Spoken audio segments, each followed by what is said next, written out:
जी बिस्मिल्लाहिर्रहमानिर्रहीम। अस्सलामुअलैकुम। 2-3 साल पहले एक कैंपेन शुरू हुई पाकिस्तान में, पंजाब में भी और केपीके में भी, कि जी जो स्ट्रे डॉग हैं इनकी वजह से रेबीज़ बहुत फैल रही है और इसको रेबीज़ को कंट्रोल करने के लिए स्ट्रे डॉग्स को एलिमिनेट करना।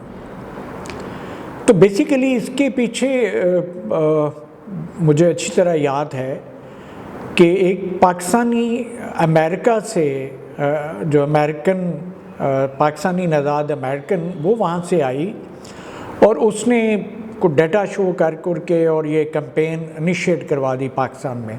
ये एक प्रेजेंटेशन हुई एग्रीकल्चर यूनिवर्सिटी फैसलाबाद में भी। मुझे बड़ा कंसर्न था इसके ऊपर, लेकिन मैंने बड़े दबे लफ्ज़ों में उस वक़्त क्वेश्चन रेज़ कर दिया था कि क्या ये इकोसिस्टम के साथ खलवाड़ तो नहीं होगा।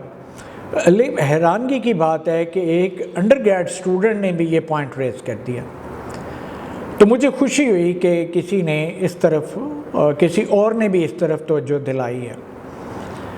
तो एक डिफरेंट मौके के ऊपर और उसी प्रेजेंटेशन के एंड के ऊपर मैं फिर खामोश रहा था, लेकिन मुझे ये बहुत बड़ा कंसर्न था कि यार ये इकोसिस्टम जो है उसके साथ हम छेड़खानी तो नहीं कर रहे, क्योंकि मैंने कुछ स्टोरीज़ सुनी हुई थी। तो आज उन स्टोरीज़ के ऊपर मैं बात करना चाहूँगा ताकि दोबारा, अब मैंने आज सुबह मैंने 2-3 फ़ोन कॉल्स करके कंफर्म किया है कि प्रेजेंट स्टेटस क्या है, तो पता ये चला है कि अब वो कैंपेन रोक दी गई है। बहुत खुशाइन बात है। लेकिन मैं हैरान हुआ था, मैं लाहौर में था, वहाँ पे भी मैंने प्रेजेंटेशन अटेंड की उसी खातून की, और वहाँ पे बड़े हाई फाई प्रोफेसर भी बैठे हुए थे। दे वर ऑल स्पीकिंग कि जी बिल्कुल ऐसे करना चाहिए, ये होना चाहिए, रेबीज़ बहुत बड़ा मसला है, ये है वो है। तो बहरहाल क्या अगर रेबीज़ इतना बड़ा मसला है तो स्ट्रे डॉग को एलिमिनेट करके वो हल हो जाना है या हो सकता है। तो ये चीज़ें देखने वाली हैं। एनीवे, तो मुझे कंसर्न रहे हैं, लेकिन मैंने आज चाहा कि इसको ज़रा इसके ऊपर दोबारा बात कर दूं, क्योंकि वो तो मैंने बात की थी एक लोकल कॉन्फ्रेंस, एक सेमिनार में, वो उसी हद तक रह गई और बात आगे गई नहीं। तो मुझे ये है कि मैं आप सब लोगों को बताऊं, पॉलिसी मेकर्स को भी और आम पब्लिक को भी, कि नेचर के साथ जब छेड़खानी की जाती है तो क्या डिज़ास्टर जन्म लेते हैं। तो इसके लिए मैं 3 एग्जांपल्स आपके सामने रखता हूँ। पहली एग्जांपल मैं लेता हूँ ऑस्ट्रेलिया की। उन्होंने 1935 में शुगर केन बीटल को कंट्रोल करने के लिए केन टोड जो हवाई से उन्होंने मंगवाए, हवाई मुल्क है, वहाँ से उन्होंने मंगवाए कि वो जो शुगर केन बीटल है इसका वो कंट्रोल कर लेंगे। लेकिन वो जो शुगर केन बीटल थी वो शुगर केन के टॉप पे रहती थी, और जो केन टोड थे ये बॉटम में ज़मीन के ऊपर होते थे। तो ये वो बीटल को तो कंट्रोल ना कर पाए, लेकिन इनकी वजह से क्या हुआ, एक तो इन्होंने वहाँ पे जो लोकल रेप्टाइल्स और लोकल इंसेक्ट थे उनको खाना शुरू कर दिया, प्लस इनकी स्किन में जहरीले मवाद थे। जो स्नेक, क्रोकोडाइल इनको खाते थे वो मरना शुरू हो गए। तो इकोसिस्टम इम्बैलेंस हो गया। ये बहुत बड़ा इशू फेस करना पड़ा ऑस्ट्रेलिया को। अब हम चलते हैं चाइना। चाइना में हमें एक स्पैरो कंट्रोल का है, तो वो एक्चुअली उन्होंने 4 इंसेक्ट डिक्लेयर किए थे, rats, flies, mosquitoes and sparrows. बाकी 3 तो चले, उनसे तो बहुत उन्होंने कोई नताइज ले लिए, लेकिन जो स्पैरो को उन्होंने एलिमिनेट किया उसका उनको खमियाजा भुगतना पड़ा। वो खमियाजा क्या भुगतना पड़ा, वहाँ पे लोकस्ट पॉपुलेशन जो है, हमारे भी अक्सर लोकस्ट का अटैक हो जाता है एग्री क्रॉप्स के ऊपर, पूरा एक स्काई ऊपर बन जाता है, ज़मीन के ऊपर लोकस्ट इतनी तादाद में ट्रैवल करते हैं, हमने वो देखी हुई हैं वीडियोस। तो वो फसलें तबाह कर जाते हैं, और ये चाइना ने भी फेस किया। उन्होंने स्पैरोज को एलिमिनेट किया तो लोकस्ट अनकंट्रोल हो गया, उससे उनकी फसलें तबाह हो गई। ठीक है, ये खमियाजा उनको भुगतना पड़ा। 1958-62 की जो उनकी 4 इंसेक्ट कंट्रोल स्ट्रेटजी थी, जिसमें चौथे नंबर पे स्पैरो थी, तो उसके बाद इनको 62 के बाद ये खमियाजा उनको भुगतना पड़ा, और फिर ये कैंपेन इन्होंने छोड़ दी। हालांकि इन्होंने स्कूल के बच्चों को भी स्पैरो मारने के पे लगाया, और इस तरह इन्होंने स्पैरो कंट्रोल करने की कोशिश की, और की भी उन्होंने, और उसका खमियाजा उनको भुगतना पड़ा कि वहाँ पे डिज़ास्टर हुआ। ठीक है, तीसरी मैं एग्जांपल लूँगा जापान की। 1970 में जापान में एक जजीरा था जहाँ पे जो वेनमस स्नेक थे उनकी पॉपुलेशन बहुत ज़्यादा थी, और वो उन विलेजेस में, उस जजीरे में जो गांव थे, वहाँ पे लोगों को वो स्नेक काटता था तो वो सेकंड्स में उनकी डेथ हो जाती थी। तो जापान की हुकूमत ने एक फ़ैसला किया कि स्नेक्स को कंट्रोल करने के लिए वहाँ पे न्योले छोड़े जाएं, मंगूस न्योले छोड़े जाएं। अब स्नेक्स ज़्यादातर रात की एक्टिविटी करते थे, और न्योले जो हैं ये दिन की एक्टिविटी करते थे। ठीक है, वो मखसूस किस्म के न्योले छोड़े गए। जो स्नेक जो थे ये रात को ज़्यादा एक्टिव थे, तो इनका आपस में इतना इंटरेक्शन तो नहीं हुआ। उल्टा न्योलों का क्या असर हुआ कि न्योलों ने जो मकामी बाकी जानदार चीज़ें थी उनको खाना शुरू कर दिया, और बहुत सारे, और उससे इकोसिस्टम उन्होंने डिस्टर्ब करना शुरू कर दिया।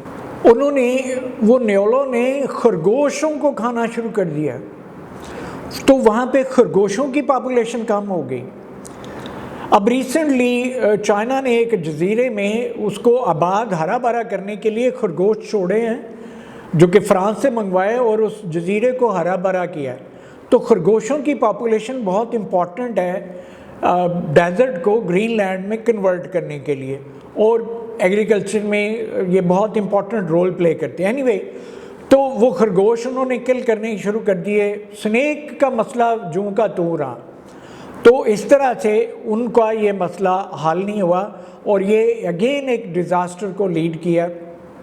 फिर उनको ये मसला दरपेश हो गया कि न्योलों को कैसे कंट्रोल किया जाए। उसके लिए फिर उन्होंने ट्रेन डॉग्स और ह्यूमंस का इस्तेमाल किया, और फिर उसको वो जो न्योले थे उनको इलाके से ख़त्म किया। लेकिन सांपों का मसला जूं का तूं रहा, और उसके लिए फिर उन्होंने मज़ीद रिसर्च की उनके स्नेक्स के जीन्स के ऊपर, और ये वो, और उन्होंने एंटीडोट की तरफ अपने कदम बढ़ाए, और अपनी सक्सेस उस तरफ अपनी लगा दी। और वो जो उन्होंने एंटीडोट्स बनाए वो कैंसर ट्रीटमेंट में भी काफ़ी हेल्पफुल हो रहे हैं। तो एनीवे, ये 3 जो एग्जाम्पल्स मैंने ली हैं कि जब आप इकोसिस्टम के साथ खेलते हैं तो it can lead to disaster. तो हमें ये सोचना है कि हम भी इधर अपनी बहुत वाइल्ड लाइफ पॉपुलेशन को ख़त्म करने पे तुले हुए हैं, और अब जो आखिरी है वो है ये डॉग्स को न्यूटर करें और ख़त्म करें। तो हम क्यों ना ऐसे तरीके करें कि वैक्सीनेट कर दें जो स्ट्रे डॉग्स हैं, और इनकी रेगुलर वैक्सीनेशन करते रहें। तो इस तरह का सिलसिला क्यों नहीं। और ये स्ट्रे डॉग एलिमिनेट करने से हमें क्या क्या डिज़ास्टर फेस करने, इसके ऊपर मैंने एक आर्टिकल भी लिखा था। ठीक है, कि स्ट्रे डॉग्स हैं ये करते क्या हैं। तो वो तो हमारे बहुत सारे जो किल्ड एनिमल्स हैं जिससे बहुत ज़्यादा डिज़ास्टर हो सकता है। माइक्रो ऑर्गेनिजम्स बहुत ज़्यादा इन्वायरमेंट में तेज़ी से फैल सकते हैं। तो ये किल्ड एनिमल जो हैं, किल्ड या रिमेनिंग फूड है जो हम थ्रो कर देते हैं बाहर, घरों के बाहर फेंक देते हैं, ये रात को आते हैं, ये सारी खा खू जाते हैं और हमारी स्ट्रीट साफ़ कर देते हैं। वरना वहाँ पे तरह तरह के माइक्रो ऑर्गेनिजम्स और पता नहीं इनके इंटरप्ले से कौन कौन से नए ऑर्गेनिज्म जनरेट कर जाएं और हमारे लिए डिज़ास्टर बन जाए। तो ये हमें सोचना है। इसके ऊपर मैंने एक आर्टिकल भी लिखा था। ठीक है, तो वो भी मैं आपसे शेयर करता हूँ। तो एनीवे, ये बहुत इम्पॉर्टेंट है कि इन चीज़ों को अंडरस्टैंड करना है कि इकोसिस्टम के साथ खेलना, अल्लाह ताला ने जो चीज़ें नेचर में बनाई हैं उनको अंडरस्टैंड करें, बजाय कि उनको ख़त्म करने के चक्कर में किसी डिज़ास्टर की तरफ ना ले जाएं। वो डिज़ास्टर सिर्फ आप ही के लिए नहीं हो सकता, वो पूरी दुनिया के लिए भी हो सकता है।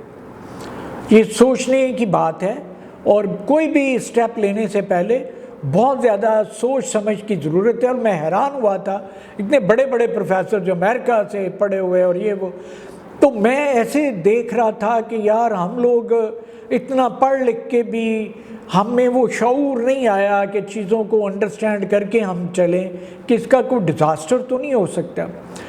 दुनिया में कोई डिज़ास्टरस इवेंट तो नहीं हुए, हम इकोसिस्टम को छेड़ने जा रहे हैं, इसका कोई नुकसान तो नहीं होगा। तो हम लोग बस एक बड़ी लेवल से एक फ़ैसला आ गया, हम बस इम्प्लीमेंट करने की कोशिश करते हैं। तो एज एन एक्सपर्ट ये हमारा रोल बनता है, ये हमारा, उन प्रोफेसर्स का भी, मेरा भी, सबका हमारा ये रोल बनता है कि हम सही बात सामने लेके आएँ। बाकी वो फ़ैसला जो करना है वो करें, उसका जो डिज़ास्टर फेस करना है फिर सारे करेंगे, वो एक अलग बात है। लेकिन हम बताएं तो सही कि इससे क्या गलत हो सकता है और क्या प्रॉब्लम आ सकते हैं। तो ये मेरा वीडियो बनाने का मकसद भी यही है। एक तो ये जो इस तरह के प्रोफेसर्स हैं, इस तरह के जो लोग हैं, उनको बावर कराना कि काइंडली अंडरस्टैंड करें चीज़ों को, और जल्दी में, रश में ऊपर से डिसीजन आ गया, मैं फ़लाँ हूँ, डीन हूँ, मैं वाइस चांसलर हूँ, मैंने इम्प्लीमेंट करवाना है, ये करना है, वो करना है। यार अपना रोल प्ले करें, अब बताएं, उनको कायल करें कि इससे ये हो सकते हैं, डिबेट करवाएं, कॉन्फ्रेंसेस, सेमिनार करवा दें, उनको भी बुला लें जो पॉलिसी मेकर्स हैं, बिठा के उनके सामने चीज़ें ले आएँ। फिर भी वो चाहते हैं, गो अहेड, कोई बात नहीं है, लेकिन आप अपना रोल तो प्ले करें और ब्लैक एंड वाइट में ले आएँ, ठीक है। तो ये मेरा वीडियो बनाने का मकसद सिर्फ यही है, चीज़ों को हाईलाइट करना है कि इकोसिस्टम के साथ छेड़खानी करनी है तो बहुत ज़्यादा सोच समझ की ज़रूरत है। आई होप ये वीडियो बहुत सारे लोगों को बहुत अच्छी लगेगी और लगी होगी। तो thank you very much and see you next time. अल्लाह हाफ़िज़।